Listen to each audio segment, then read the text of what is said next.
జయరామ్ గారు జయరామ్ గారు చెప్పండి. గ్రామ స్థాయి నుంచి రాష్ట్ర స్థాయి వరకు కమిటీలను ఏర్పాటు చేస్తాము. ఒక పక్క కాంగ్రెస్ ఏమో అసలు బీఆర్ఎస్కి ఉనికే లేదు, బీఆర్ఎస్ అస్తిత్వాన్ని కోల్పోతుందంటూ కూడా కాంగ్రెస్. ఈ రెండు కూడా ఈ విధంగా విభిన్నమైన వాదనలు ప్రకటనలతో ముందుకెళ్తుంది. కానీ ఇక్కడ ప్రజల పాయింట్ ఆఫ్ వ్యూలో మనం ఆలోచిస్తే ఇప్పుడు బీఆర్ఎస్ చెప్తున్న మాటలు కావచ్చు, కేసీఆర్ చెప్తున్న మాటలు కావచ్చు, గతంలో కేసీఆర్ ఇచ్చిన హామీలు కావచ్చు, వాటిని నెరవేర్చిన విధానం, నెరవేర్చకుండా మిగిలిపోయిన విధానం, రెండింటిని కావచ్చు ప్రజలు ఎంతవరకు విశ్వసించే అవకాశం ఉంది. ఇప్పుడు ఎంపీ ఎలక్షన్స్ చూసాం, అదేవిధంగా స్థానిక సంస్థలకి సన్నద్ధం అవ్వాలి అంటూ కూడా ఆయన చెప్తూ ఉన్నారు. మరి ప్రజలు మళ్ళీ ఒకసారి ఆదరిస్తారా?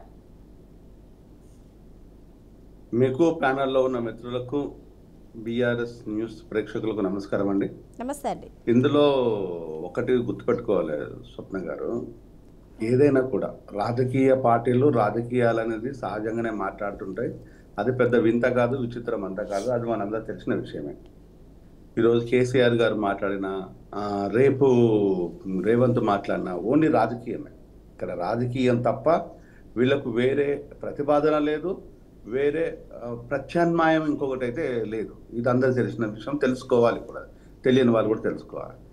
ఈరోజు మనం గమనించినట్టయితే బీఆర్ఎస్ కాంగ్రెస్ ఒక అన్నదమ్ముల్లాగా వ్యవహరిస్తున్నారు.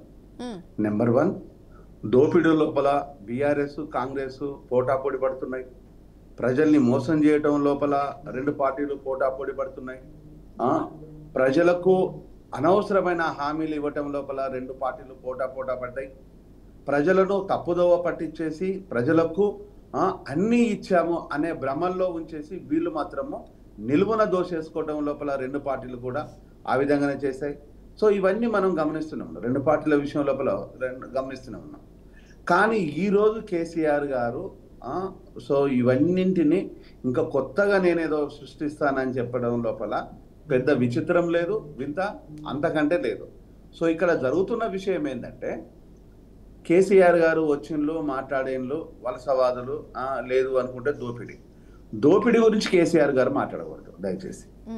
ఆ మాట మాట్లాడడం పక్కన పెట్టేస్తే బాగుంటుంది.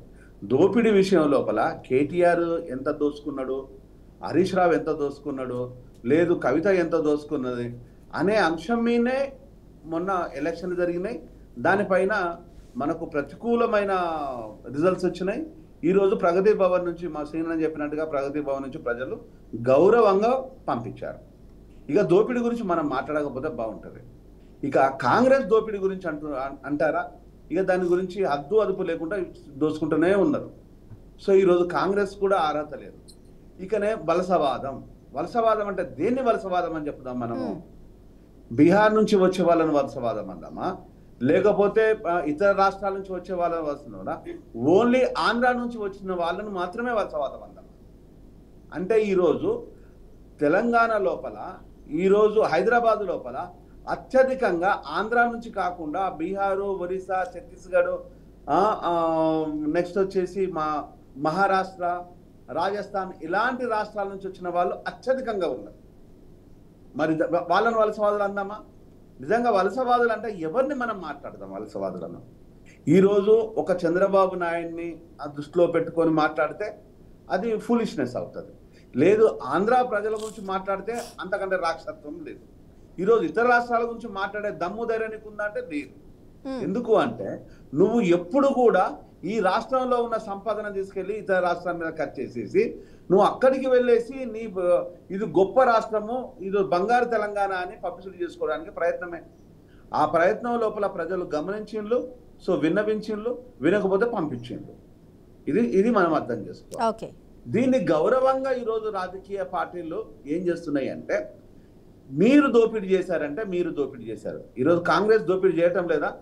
కాంగ్రెస్ ప్రతి మినిస్టర్ దగ్గర ఒక ఏజెంట్లను పెట్టుకొని ఆ ఏజెంట్ల ద్వారా ఈరోజు దోపిడీ చేయడం మొదలుపెట్టేసింది.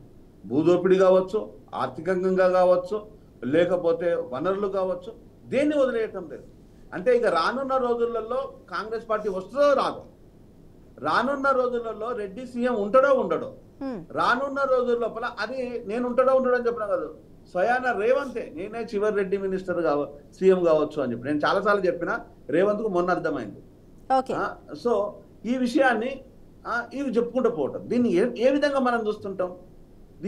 ఈ పరిభాష, ఈ ప్రవర్తన దేనికోసం అంటే ఈరోజు మీరు ప్రజల శ్రేయస్సు కోసం కానీ, ప్రజల ఆకాంక్ష మేరకు కానీ, విలేజ్లో జరుగుతున్న అంశాల మేరకు కానీ, విలేజ్లో జరుగుతున్న ఈరోజు భూ దోపిడీ దండాలకు కానీ ఈరోజు ప్రతిరూపం రూపకర్త ఎవరండి?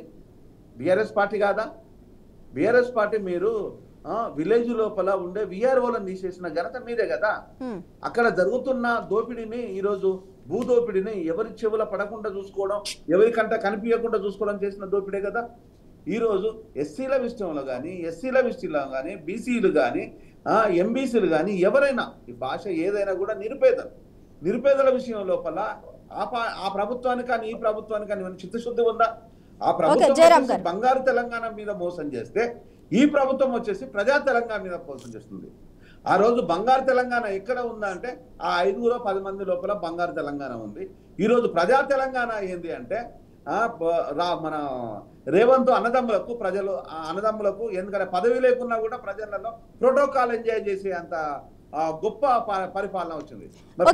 పరిపాలన వచ్చిందో ప్రోటోకాల్ తో ఎంజాయ్ చేసే అంత రాలేదు. వీధి చివరిలో ఉన్న వాడికి రాలేదు. ఓన్లీ రేవంత్ అన్నదమ్ములకే ఎందుకు వచ్చింది? కొంతమంది రెడ్డి కులస్తులకే ఎందుకు వచ్చింది? కొంతమంది ఎస్సీ ఎస్టీలలో ఉన్న కులస్తులకే ఎందుకు వచ్చింది? అంటే వాళ్ళు ఎవరైతే అధికారంలో ఉంటారో, ఎవరైతే అధికారాన్ని ఎంజాయ్ చేస్తున్నాడో వాడు మాత్రమే ఈ రోజు ఎంజాయ్ చేస్తున్నాడు. వాళ్ళని మాత్రమే ప్రజా తెలంగాణ అని చెప్తున్నారు. బంగారు తెలంగాణ కాదు, ఈరోజు ప్రజా తెలంగాణ కాదు.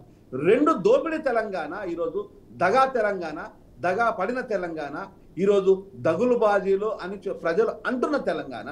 ఈ తెలంగాణ నుంచి జనాన్ని ఎవరిని తరిమేయాలంటే తెలంగాణను దోసుకునే వారిని తరిమేయాలి తప్పితే